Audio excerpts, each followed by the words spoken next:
Hello friends, good morning. हमारे 1 से 5 lesson ख़त्म हो गए।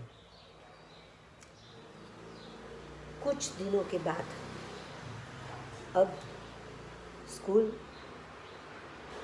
शुरू होने के लिए कह रहे हैं, तो अभी भी आपके पास कुछ दिन है जिनकी भी नोट बाकी है लिखना नोट के अंदर, तो ख़त्म कर देना।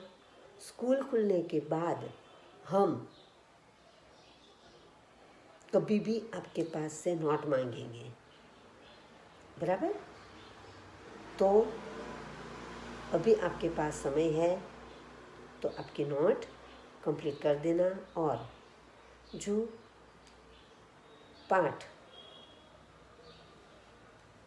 बाकी है तो उन्हें देख लेना, बराबर। आज हम लेसन 1 से 5 ख़त्म हुए। उसके बाद पुनरावर्तन 1 है, यानी कि लेसन नंबर 1 से 5 के अंदर में से पूछा गया है, तो उन प्रश्नों को हम समझने का प्रयत्न करेंगे, बराबर।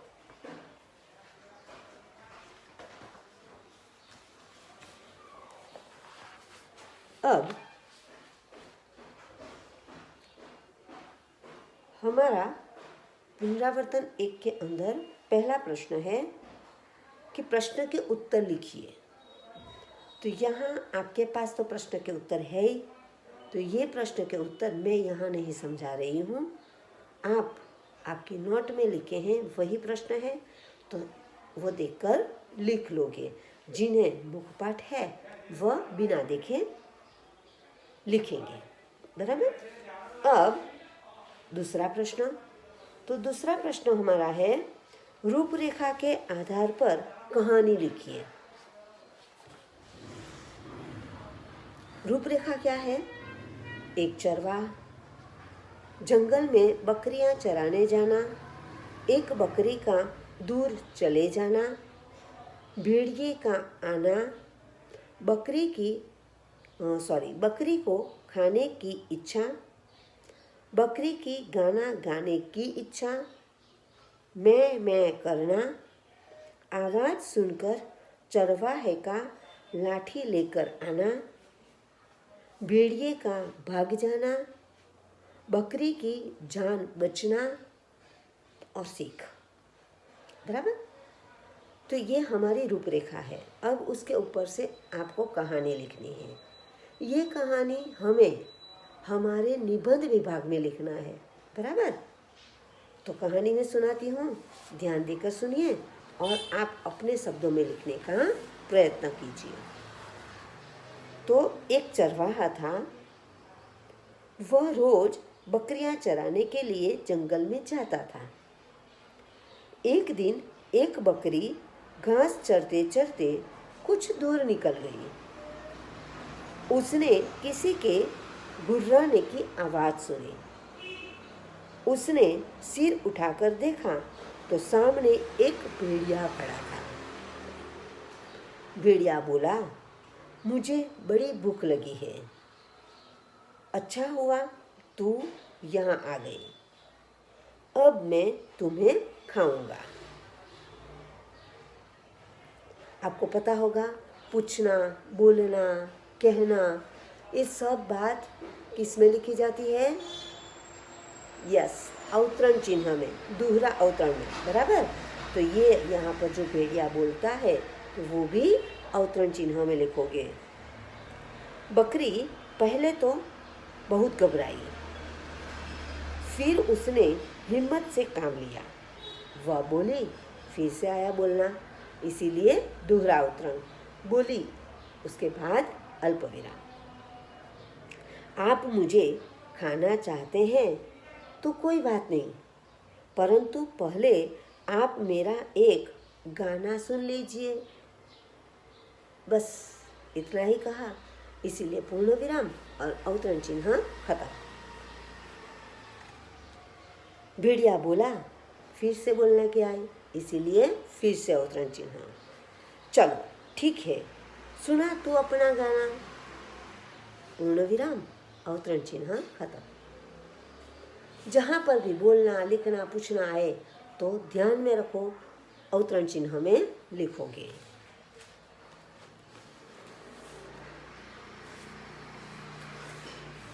बकरी जोर जोर से मैं करने लगी। मैं कुछ अलग बात बताई है, इसीलिए ई खरा अवतरण में मैं बराबर करने लगी। आवाज सुनकर चरवाहा लाठी लेकर वहां आ पहुंचा। उसे आता देखकर भेड़िया भाग गया और बकरी की जान बच गई। अब उससे सीख क्या मिलती है? तो मुसीबत आने पर घबराना नहीं चाहिए। हिम्मत और युक्ति से काम लेने पर मुसीबत दूर हो सकती है। बराबर? तो ये हमारी सीख हुई। अब शीर्षक क्या लोगे? बकरी की चतुराई। उसने चतुराई दिखाई ना, तो बकरी की चतुराई, बकरी की समझदारी। समझदारी से अच्छा चतुराई लगता है, इसीलिए बकरी की चतुराई। बराबर? तो ये हमारा दूसरा प्रश्न हुआ। अब तीसरा प्रश्न क्या है? अपने विद्यालय में मनाए गए प्रजासत्ताक दिन के बारे में जानकारी देता हुआ पत्र अपने मित्र को लिखिए। आपको अपने मित्र को पत्र लिखना है। किस बारे में? 26 जनवरी की उजवनी जो हुई है स्कूल में, उसके बारे में। बराबर? तो आप सबको पता है कि पत्र कैसे लिखा जाता है। पत्र बाईं और पता और तारीख सब लिख कर लिखोगे। बराबर? तो पहले तो आपका एड्रेस, फिर तारीख, फिर प्रिय मित्र, प्रिय सखी, जो नाम है वह लिख दो। फिर क्या लिखोगे? जय हिंद। बराबर? पिछले सप्ताह मैं प्रजासत्ताक दिन के कार्यक्रमों की तैयारी में व्यस्त रहा या रही, इसलिए तुम्हारे पत्र का उत्तर देने में देरी हो गई है।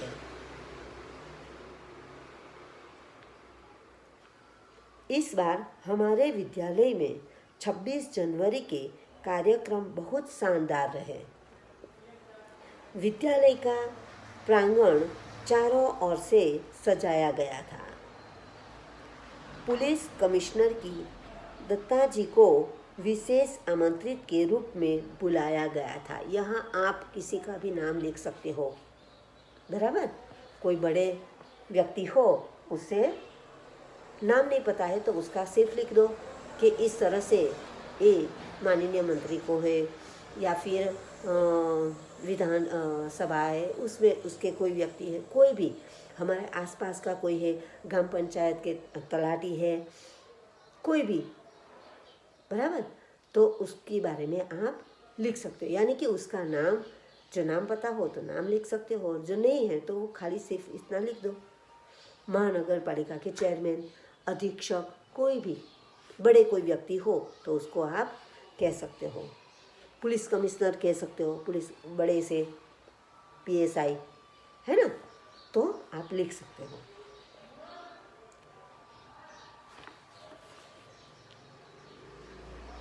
तो पुलिस कमिश्नर श्री दत्ताजी को विशेष आमंत्रित के रूप में बुलाया गया था। उन्होंने ही कार्यक्रम की अध्यक्षता की थी।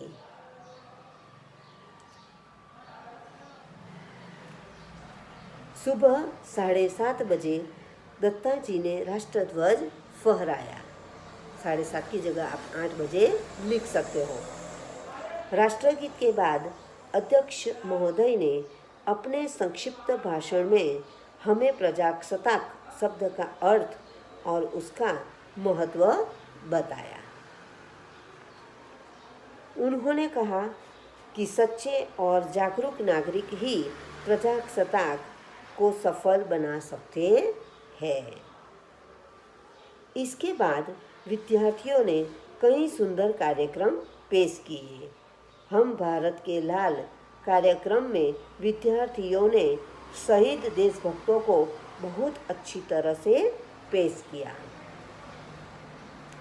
इसमें मैं भगत सिंह बना था।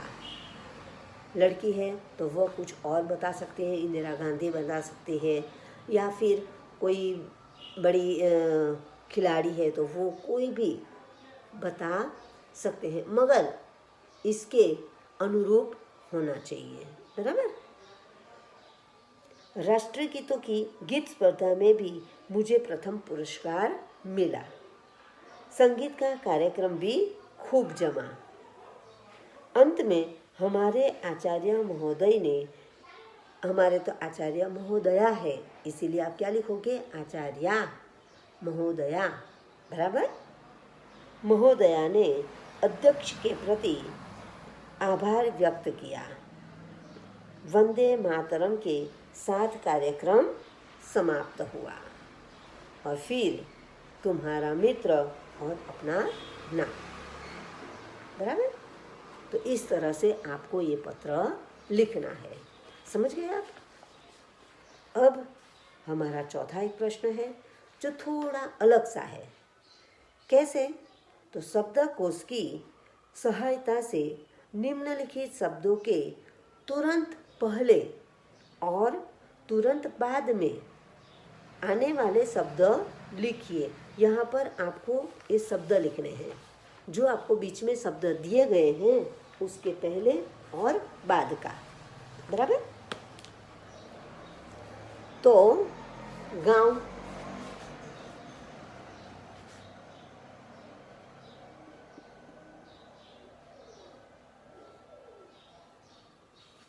कसाई,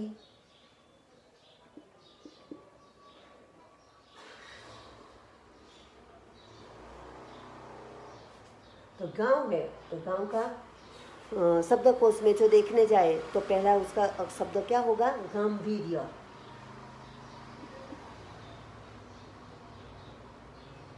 गांभीर्य। और उसके बाद होगा गांवटी। कसाई है तो उसके पहला क्या होगा, कसा। और उसके बाद होगा कसाकस।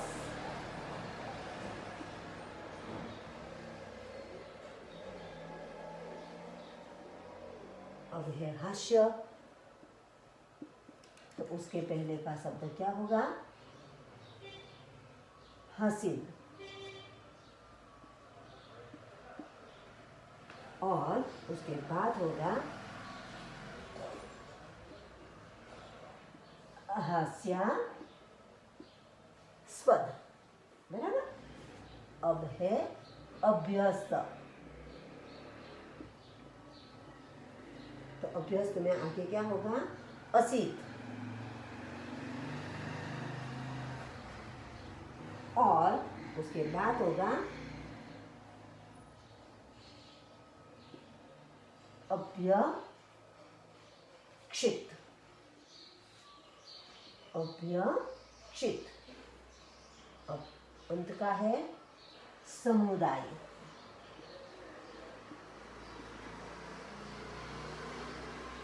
तो उसके पहले होगा समुदाय, उसके बाद है समुदाय, और उसके बाद है समुदित।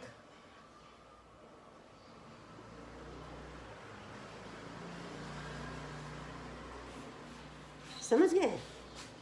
तो इस तरह से ये आपके प्रश्न हुए।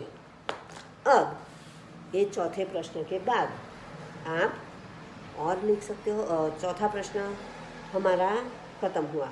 अब है पांचवा प्रश्न।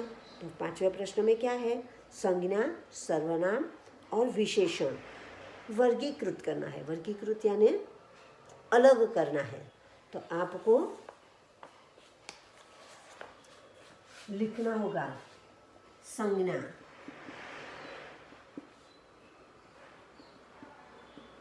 सर्वनाम और विशेषण। बराबर, इस तरह से लिखकर फिर संज्ञा में जितने भी है इतने लिखोगे, सर्वनाम में जितना है उतना लिखोगे और विशेषण में जितने हैं उतने लिखोगे। बराबर, तो यहाँ कुछ शब्द दिए हैं, नर्मदा, क्या, भई, थोड़ा, जिसको, सेना, हम, ज़्यादा, सुंदर, अग्नि, सातवां, मनुष्यता, कई, तीनों, यह, मोटा। बराबर, तो इनमें से आपको संज्ञा, सर्वनाम और विशेषण अलग करना है। तो अब आप बताओगे कि संज्ञा में कौन कौन से शब्द आ सकते हैं। तो संज्ञा में नर्मदा, फिर भय, भववाचक है ना, भय का भाव है इसीलिए वह भी आ सकता है। फिर है सेना, अग्नि और मनुष्यता। बराबर, तो ये हमारे संज्ञा शब्द हुए। अब सर्वनाम क्या है, तो क्या, जिसको, हम, यह। बराबर, तो ये सर्वनाम शब्द हुए। अब विशेषण, तो विशेषण में क्या लिखोगे, थोड़ा, ज़्यादा, सुंदर, सातवां, कई, तीनों, मोटा। तो ये हमारे विशेषण शब्द हुए। तो आपको समझ आ गई होगी कि संज्ञा, सर्वनाम और विशेषण कौन कौन से शब्द है। तो आप ये प्रश्न अपने नोट में इस तरह से लिखोगे, संज्ञा तो संज्ञा के शब्द, सर्वनाम सर्वनाम के शब्द और विशेषण विशेषण के शब्द। बराबर, अब हमारा अंतिम प्रश्न है कि निम्नलिखित काव्य पंक्तियों का भावार्थ लिखिए। ये दोनों हमने अगली लेसन में ही लिखा था, है ना, पिछले लेसन में जो हमने पहले पढ़ लिए, 5वां लेसन। तो वो भी आप अपने नोट में लिखा है, तो उनमें से देखकर लिख लोगे। बराबर, दोनों पंक्तियों का भावार्थ। तो अच्छे अक्षर से, सही मात्रा से आप हमारा ये पुनरावर्तन खत्म करोगे। फिर से याद दिला दूं कि आप अपनी नोट तैयार रखना, वरना वहाँ आपको बाहर बैठकर लिखना होगा स्कूल के अंदर। तो क्या करोगे आप, बराबर, तो पहले आप अपनी नोट पूरी कर देना। बराबर, ओके, थैंक यू।